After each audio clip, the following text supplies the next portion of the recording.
when you talk about the future to people like Sir Dave Brailsford, what exactly do you talk about? About the future? Yeah. So I know the future, and but also I have to look in today's, and we have to work on the team development and the progress, and of course to win every game, and that's also what we are doing. So a lot of effort is in what is today, but yeah, we also already look forward to longer term. Speaking about working with the team, Erik, I don't know if you saw any of the Monday Night Football coverage last night, but Jamie Carragher was dissecting your team's out of possession performance, and he was looking specifically at the Fulham game, and he said that from what he could work out, you were trying to press high and also do a low block at the same time. I mean, when you hear things like that, is that a fair criticism of what you see unfold on the pitch? So first of all, so some analysts are very objective in their comments, very good advices. And some are very subjective. So Jamie Carragher is one of the, from the first moment on, he's criticized, and now he wants to make his point. And probably in the first half an hour, he had a point where Fulham in the midfield setup, a little bit surprises, and then we had to find the solutions. And after half an hour, we found the solutions.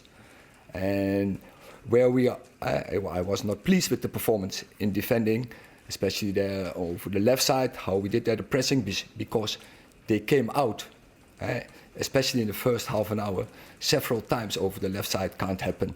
And that has to do everything with willingness and spirit and passion. And so that was in the previous weeks was very good from this team, and therefore we won football games. So but I know football are not robots. Sometimes they have bad days. So but it can't be.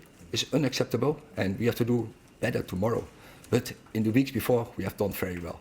So in terms of the goal Fulham scored, that was a moment on the pitch, the players having a bad time, rather than the strategy in terms of defending. The goal Fulham? Yeah, Fulham's winner, when they broke them up. But it can't happen when they have a throw-in in the corner. How we managed this as a team, that was no good. Nicky. Erik, you're not trying to throw younger players in, as we saw at the weekend with Omari, and Amad Diallo came on late on in the game as well. I just wanted to ask you about Antony and the situation. He's kind of dropped down the pecking order a little bit. Is that something between yourself and the player? Is he not been performing the way you want him to perform? And what's the situation going to be with him with the summer coming up also? First of all, so I brought Kobe Mino, and everyone is questioning. And now we are 6 weeks ahead, and the same who questioning are now telling he has to go in the England squad. Same people. Garnacho, it's the truth. I brought Garnacho. So what is the manager doing? What is the staff doing? But similar. They need time, and I think so. Omari came on, and it's not easy to come in a game because we didn't play our best game. So the team, then it's also for him not easy. But he plays a reasonable game, and I think he showed abilities.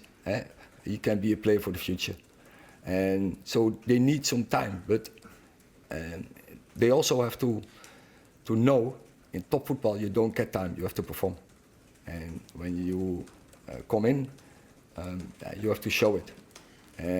But as a manager, I know they need the time. So that is the paradox, and I will give them the time because I believe in these players. And then the second question, Antony, I backed him for a long time, and I know his abilities, and he has great abilities. He is, when he plays, how I know from the past, he is unstoppable. He is no defender, I think, can stop him because he is one of the quickest players in the first 10 yards. So when he plays that game, then he will perform. And I'm very confident he will do for the future. I'm sure he is resilient. He is a character, and he will fight back. So I back him in that place, and he has now to wait for his chance, and once he's there, he has to pick him. Erik, just with the cup game tomorrow and then with the derby at the end of the week, does this feel like quite a defining week in terms of how the season will be viewed at the end? So many. There will be coming up more defining moments, and for me, it's always the first game is the most important.